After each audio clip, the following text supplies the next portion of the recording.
오늘은 우리가 로마서 1장 말씀을 함께 읽습니다. 여러분들 효화행복 교재 새벽 예배 교재가 있으시죠? 90페이지를 펴시면 되겠고요.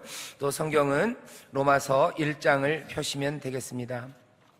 로마서 1장 말씀을 1절부터 32절까지 있는데요. 우리 교독할 겁니다. 그리고 32절은 같이 읽을 거고요. 그리고 제가 먼저 읽습니다. 예수 그리스도의 종 바울은 사도로 부르심을 받아 하나님의 복음을 위하여 택정함을 입었으니 이 복음은 하나님이 선지자들로 말미암아 그의 아들에 관하여 성경에 미리 약속하신 것이라. 이 아들로 말하면 육신으로는 다윗의 혈통에서 나셨고 성결의 영으로는 죽은 가운데서 부활하여 능력으로 하나님의 아들로 인정되셨으니 곧 우리 주 예수 그리스도시니라. 그로 말미암아 우리가 은혜와 사도의 직분을 받아 그 이름을 위하여 모든 이방인 중에서 믿어 순종케 하나니 그들 중에 있어 예수 그리스도의 것으로 부르심을 입은 자니라. 로마에 있어 하나님의 사랑하심을 입고 성도로 부르심을 입은 모든 자에게 하나님 우리 아버지와 주 예수 그리스도로 쫓아 은혜와 평강이 있기를 원하노라. 첫째는 내가 예수 그리스도로 말미암아 너희 모든 사람을 인하여 내 하나님께 감사함은 너희 믿음이 온 세상에 전파됨이로다. 내가 그의 아들의 복음 안에서 내 심령으로 섬기는 하나님이 나의 증인이 되시거니와 항상 내 기도에 쉬지 않고 너희를 말하며 어떠하든지 이제 하나님의 뜻 안에서 너희에게 나아갈 좋은 길 얻기를 구하노라.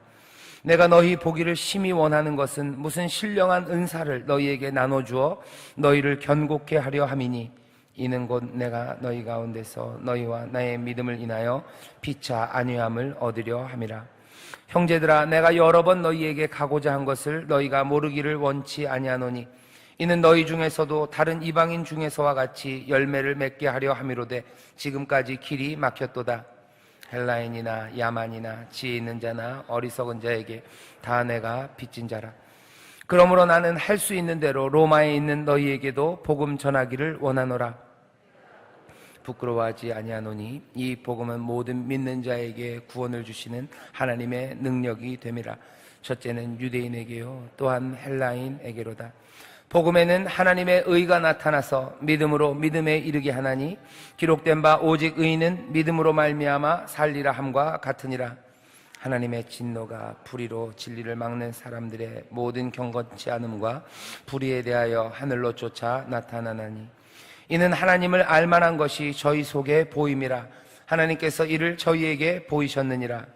창세로부터 그의 보이지 아니하는 것들 곧 그의 영원하신 능력과 신성이 그 만드신 만물에 분명히 보여 알게 되나니 그러므로 저희가 핑계치 못할지니라. 하나님을 알되 하나님을 영화롭게도 아니하며 감사치도 아니하고 오히려 그 생각이 허망하여지며 미련한 마음이 어두워졌나니 스스로 지혜 있다 하나 우준하게 되어 썩어지지 아니하는 하나님의 영광을 썩어질 사람과 금수와 버러지 형상의 우상으로 바꾸었느니라. 하나님께서 저희를 정욕대로 더러움에 내어 버려두사 저희 몸을 서로 욕되게 하셨으니 이는 저희가 하나님의 진리를 거짓 것으로 바꾸어 피조물을 조물주보다 더 경배하고 섬김이라. 주는 곧 영원히 찬송할 이시로다. 아멘.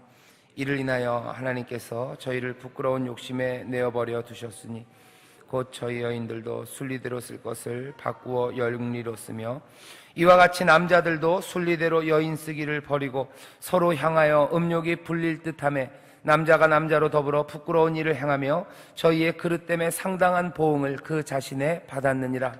또한 저희가 마음에 하나님 두기를 싫어하며 하나님께서 저희를 그 상실한 마음대로 내어버려 두사 합당치 못한 일을 하게 하셨으니 곧 모든 불의, 추악, 탐욕, 악의가 가득한 자요 시기, 살인, 분쟁, 사기, 악독이 가득한 자요 수근수근하는 자요 비방하는 자요 하나님의 미워하시는 자요 능욕하는 자요 교만한 자요 자랑하는 자요 악을 도모하는 자요 부모를 거역하는 자요 우매한 자요 배악하는 자요 부정한 자요 무자비한 자라. 다 함께 읽겠습니다.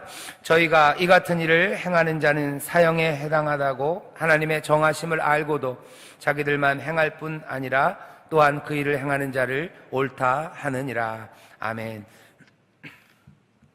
로마서 1장 말씀을 우리가 본문으로 읽었고요. 여러분들 교재 효와 행복을 보시면 거기 제목이 있습니다. 서로의 믿음을 견고케 하는 신앙, 이렇게 되어 있는데요. 우리 제목만 함께 읽겠습니다. 시작. 서로의 믿음을 견고케 하는 신앙. 아멘. 교재가 있으신 분들은 그 교재의 첫 번째 단락을 같이 읽겠습니다. 교재가 없으신 분들은 귀 기울여 들어주셨으면 감사하겠습니다.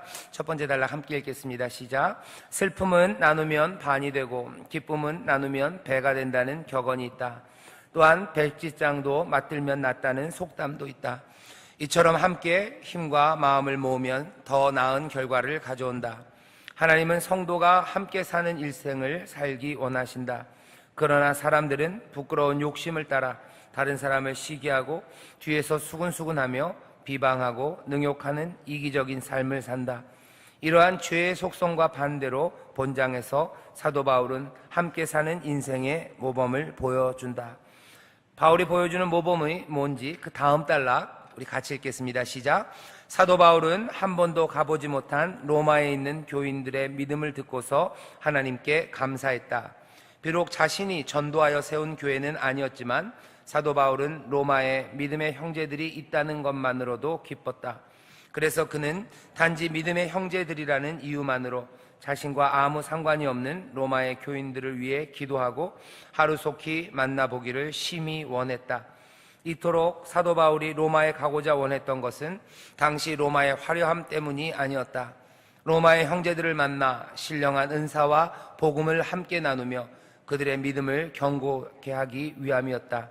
이것을 통해 사도 바울은 자신과 로마 교인들이 피차 서로의 믿음으로 격려를 주고받기 원했던 것이다. 마지막 단락 같이 읽겠습니다. 시작. 어느 누구도 처음부터 성숙한 신앙을 갖는 사람은 없다. 누구나 예수님을 믿어 초신자가 되고 먼저 믿은 성도의 기도와 인도로 더 큰 신앙을 갖게 된다. 성도는 예수님 안에서 한 가족이기에 서로 끌어주고 밀어주어야 한다. 서로의 믿음을 돌아보고 각자 받은 은사대로 섬기며 주님 안에서 피차 위로와 사랑을 나누어주는 우리가 되자 서로 위로하라. 아멘. 오늘 우리 효와 행복에서요, 서로의 믿음을 견고케 하는 신앙이라는 제목으로 로마서 1장을 설명합니다. 로마서 1장에 우리가 묵상하고 다시 한번 돌아봐야 되는 말씀이 참 많아요. 그 중에서도 먼저 우리 효와 행복에서는요, 이 로마서를 쓰면서 바울이 했던 첫 번째 말이 있어요. 가고 싶대요. 로마에 가고 싶다. 나는 로마에 가고 싶다. 이 로마가 그 당시 그 제국의 수도입니다. 제국의 수도. 아마 사람들은 가고 싶을 거예요. 제 아들이 있는데요, 제 아들이 큰아들이 있는데 이 녀석이 서울을 좋아해요. 서울이 갔으면 좋겠대요. 거기 가면 먹을 것도 많고 거기 가면 좋은 구경할 거 많대요. 아마 이 시대 사람들은 모두 다 로마에 가기를 원했을 겁니다. 로마 제국의 수도, 모든 찬란함과 화려함이 있는 곳이에요. 아마 꿈의 도시처럼 보여지는 곳이 로마였을 겁니다. 이 바울도 로마에 가기를 원해요. 나도 로마에 갔으면 좋겠다. 정말 갔으면 좋겠다. 하지만 이 바울이 로마에 가고 싶은 이유는 로마의 화려함 그리고 그 권세, 그 힘을 보려고 가는 게 아닙니다. 이 사람 바울은 로마에 있는 교인들을 위해서 기도해요. 한 번도 만나보지 않은 사람들을 위해서 어떻게 기도할까? 사람들이 의심할지도 몰라요. 어쩌면 이 편지를 받는 로마의 교인들도 에이 거짓말이겠지라고 할지 몰라요. 그러니까 바울이 얘기합니다. 아니 그렇지 않다. 예수 그리스도가 증인이 되신다. 하나님이 나의 증인이 되신다. 내가 얼마나 너희와 함께 하기 위해서, 너희를 위해서 기도하고 얼마나 갈 길이 열리기를 내가 전심으로 기도했는지 하나님이 내 증인이 된다고 얘기해요.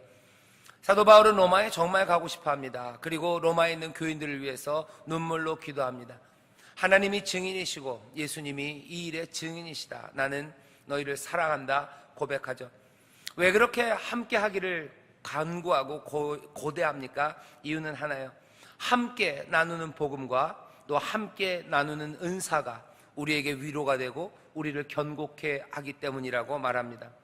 11절에 보면 이렇게 돼 있어요. 내가 너희 보기를 심히 원하는 것은, 이렇게 기도하며 또 내가 로마 가기를 원하는 것은 무슨 신령한 은사를 너희에게 나눠주어 너희를 견고케 함이니. 신령한 은사를 서로 나누고 싶다는 거예요. 하나님에게 받은 것 나누고 싶대요.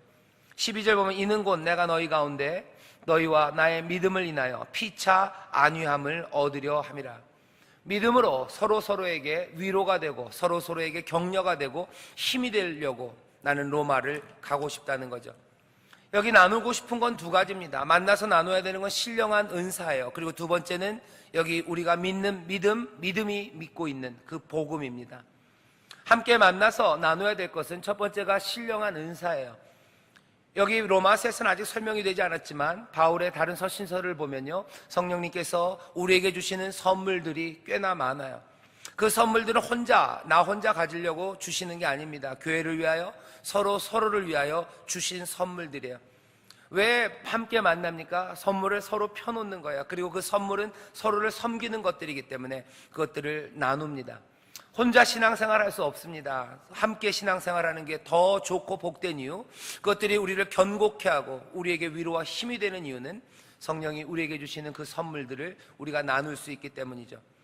어쩌면 오늘 이 시간, 이 새벽 함께 기도하는 이 자리에서도 우리가 함께 모이는 이유는 신령한 은사를 함께 나누려고 하는 겁니다. 찬양하는 사람이 앞에 나와서 찬양을 해요. 찬양의 은사, 하나님께서 찬양할 수 있도록 성령이 주시는 그 기쁨, 그 모든 재능들, 그 헌신들이에요. 그것들을 서로 나눕니다. 혼자 찬송하는 것과 다릅니다. 함께 찬송하는 거예요. 또 섬김의 은사가 있어요. 말씀을 전하는 은사가 있어요. 또 온갖 은사들로 우리를 가득 채우셔서 우리로 하여금 더 이 시간 경고케 하시고 우리에게 위로가 되게 하셔요.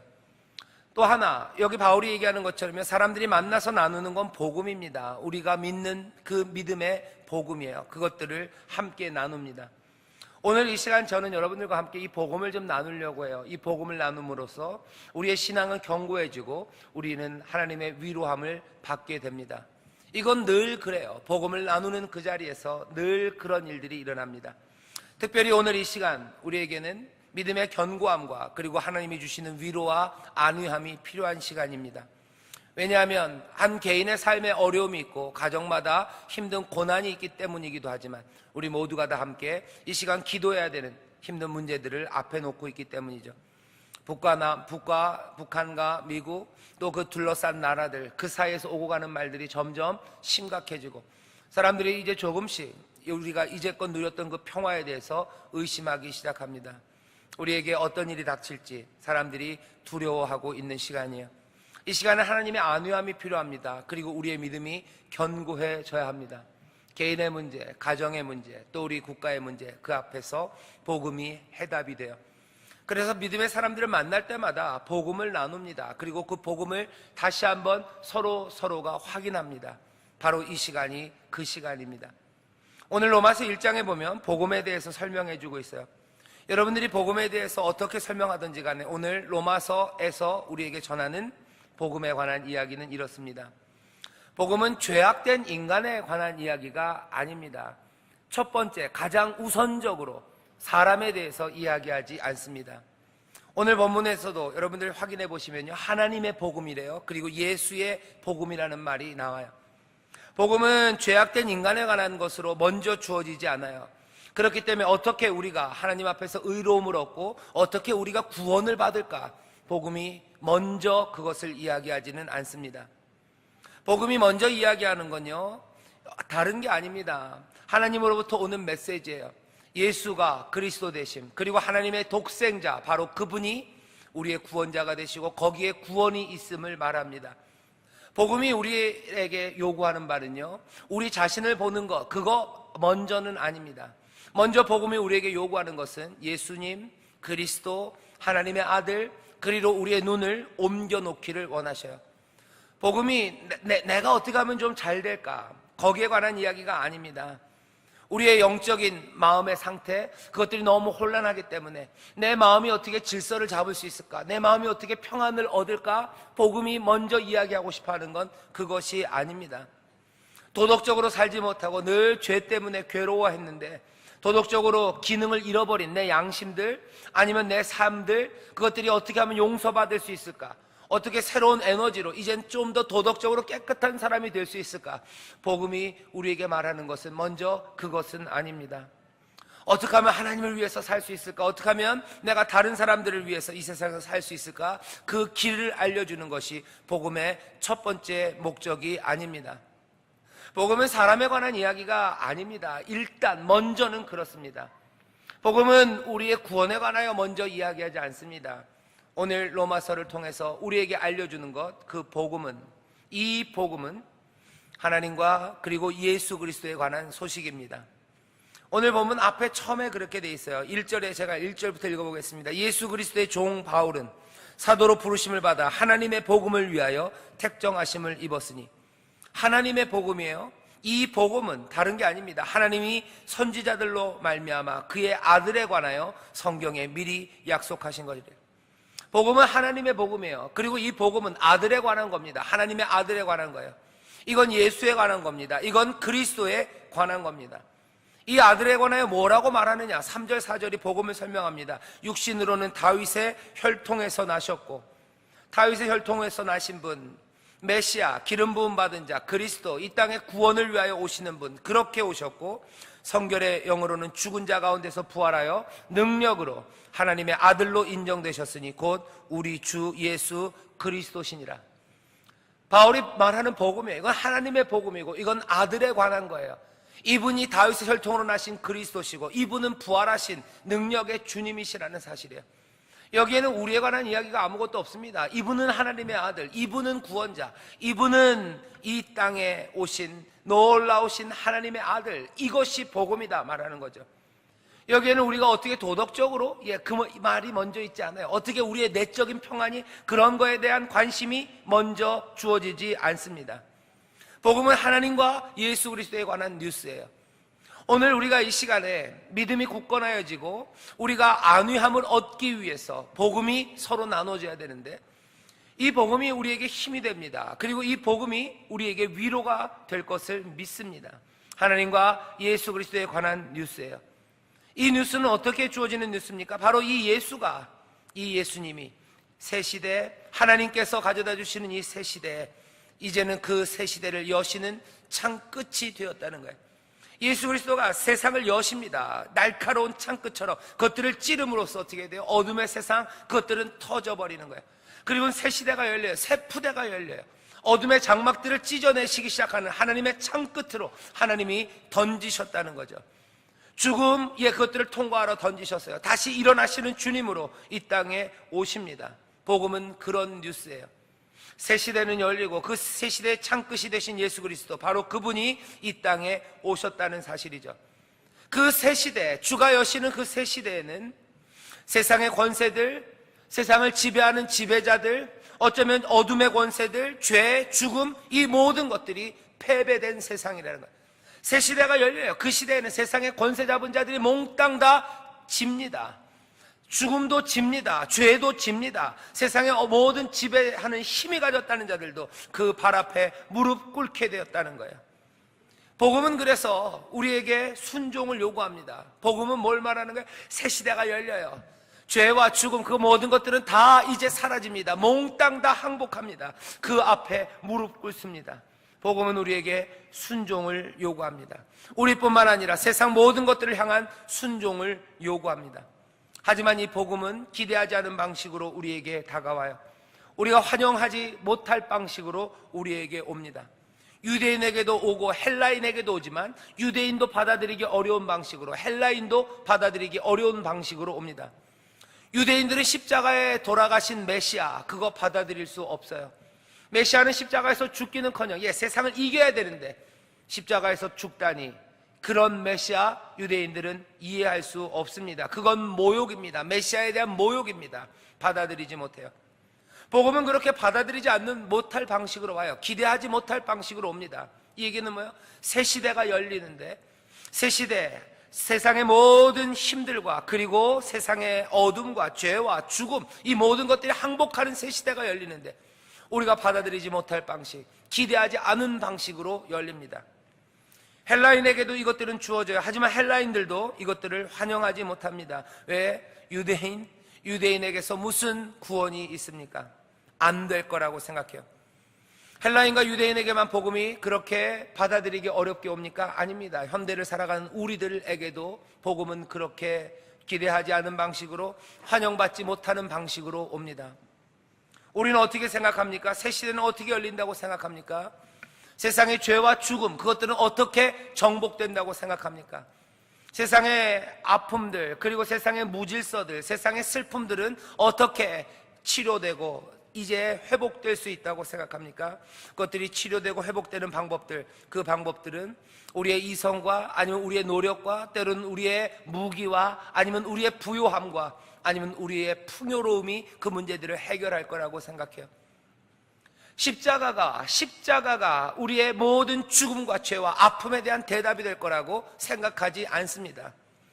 우리 인생의 슬픔을 해결하는 건 부요함이라고 생각해요. 아니면 권력과 힘이라고 생각합니다. 내 삶의 어둠을 몰아내는 건 뭘까? 내 삶의 어둠을 몰아내는 건 어쩌면 명예일 겁니다. 내 삶의 어둠을 몰아내는 건 내 삶에 가져다주는 쾌락일 겁니다. 내 쾌락이, 즐거움이, 부요함이 내 삶뿐만 아니라 이 땅의 평화는 어떻게 옵니까? 어쩌면 무력이라고 생각해요. 군사력이라고 생각해요. 외교력이라고 생각합니다. 똘똘하게 외교하면, 아니면 우리가 가진 자산들을 잘 모아서 굉장한 무기를 만들어내면, 강대한 군대를 우리가 만들어내면 우리에게 평화가 올 거라고 생각하는 거예요. 평화의 새 시대가, 폭력이 사라지는 평화의 시대가 십자가, 그것으로 올 거라고 사람들은 기대하지 않아요. 그리고 그 방식들을 환영하지 않습니다. 늘 그래요. 복음은 기대하지 않은 방식으로, 환영하지 못할 방식으로 와요. 유대인에게도 헬라인에게도 아니면 오늘을 살고 있는 우리에게도 복음은 그렇게 다가옵니다. 오늘 복음을 나누고 싶어요. 어떤 복음이요? 하나님에 대한 이야기입니다. 예수 그리스도에 관한 이야기예요. 이 하나님과 예수 그리스도가 우리에게 가져다 주시는 새 시대, 이전의 어둠을 다 깨뜨리시고 이전의 폭력 아니면 슬픔, 아픔, 그것들을 다 헤매 놓으시고 다 찢어 놓으시고 새 기쁨과 평안을 가져다 주시는 그 세상, 어둠의 권세와 그리고 죄와 죽음 몽땅 다 물리치신 새 시대가 우리에게 왔다는 소식이에요. 이게 어떻게 올까? 오늘 말씀은 우리에게 알려줍니다. 다른 것들이 잘 보이지 않아요.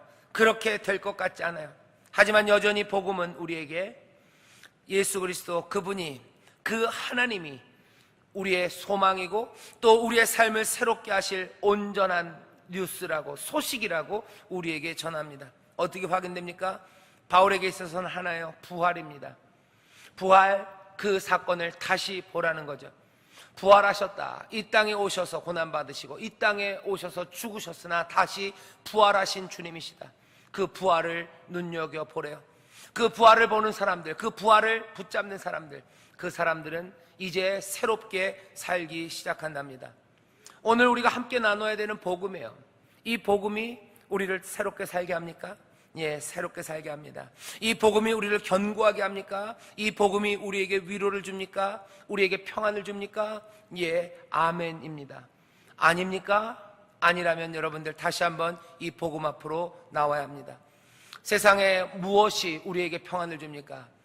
우리에게 부족한 그것들이 채워지면 우리에게 평안을 줄 거라는 생각 아닙니다. 이미 우리에게 충만하게 임하신 하나님의 은혜와 우리 주님의 권세가 우리 가운데 있습니다.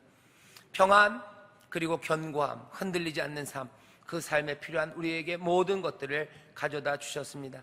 이 복음을 나누기 시작하는 거죠. 오늘 이 시간 우리가 함께 나누셔야 돼요. 두려워하는 사람들 함께 나누십시오. 어떤 나눔입니까? 복음, 하나님, 그리고 예수님 이야기 하시는 거예요. 하나님이, 그리고 예수님이 다스리십니다.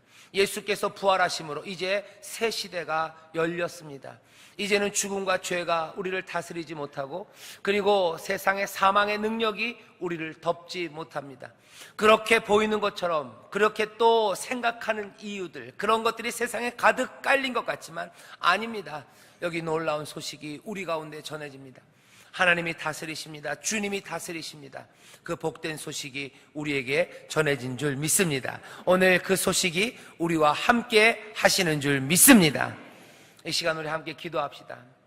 우리의 믿음을 경고케 하는 건 다른 거 없어요. 이 복음입니다. 이 소식이에요.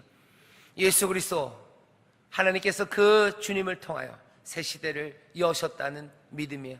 그 믿음 말고 우리를 위로할 것이 없습니다. 그것 말고 우리를 견고케 하실 게 없습니다. 다시 한번 이 시간 우리가 기도하는 가운데 성령께서 우리를 이 복음 가운데로, 이 진리 가운데로 인도하셔서 세상 새 세상을 여시는 하나님, 새 세상을 여시는 주님, 그 주님을 바라보게 하시고 그 부활의 능력을 새로이 보게 하시고 그 부활의 능력을 보며 이 땅에서 달라진 삶을 우리로 누리게 하실 줄 믿습니다. 시간 기도하실 때요, 우리가 그 복음을 붙잡게 하시고 우리의 마음이 주를 향하여 이 복된 소식을 향하여 열리고 영접하게 하여 주옵소서. 그리 기도하시고요, 또 이 나라 이 민족을 위해서 특별히 북핵 또 북한의 미사일을 통해서 지금 벌어지고 있는 이 여러 가지 상황 가운데 하나님이 승리하시기를, 하나님이 승리하시기를, 온갖 죄와 어두움과 그리고 절망의 세력들은 다 무너져 내리기를 우리가 함께 기도할 때, 우리가 기도한 대로 또 우리에게 보이신 것처럼 하나님께서 능력으로 역사하시고 이 땅을 지키실 줄 믿습니다. 기도하겠습니다. 하나님 감사합니다. 오늘 새벽 아버지 하나님, 우리가 함께 모여 기도합니다. 아버지 하나님, 우리가 복음을 다시 한번 듣습니다. 아버지, 받아들이기 어려운 방식이고 아버지 사람들이 기대하지 않은 방식으로 우리에게 옵니다. 그 십자가가, 그 부활이 어떻게 구원이 될까? 사람들은 받아들일 수 없으나 하나님 우리에게 주시는 놀라운 소식입니다. 우리에게 주시는 생명의 빛입니다. 하나님, 그 은혜와 능력에 관하여 그리고 새 시대를 여신 우리 주님에 관하여 우리가 이제 들었사오니 주여 이 복음을 영접하게 하시고 그 위에 굳건히 서게 하시며 또한 그 위에서 하나님 믿음으로 행하며 믿음으로 간구하는 우리 모두가 되게 하여 주시옵소서. 감사드리며 예수님 이름으로 축복하며 기도하옵나이다. 아멘.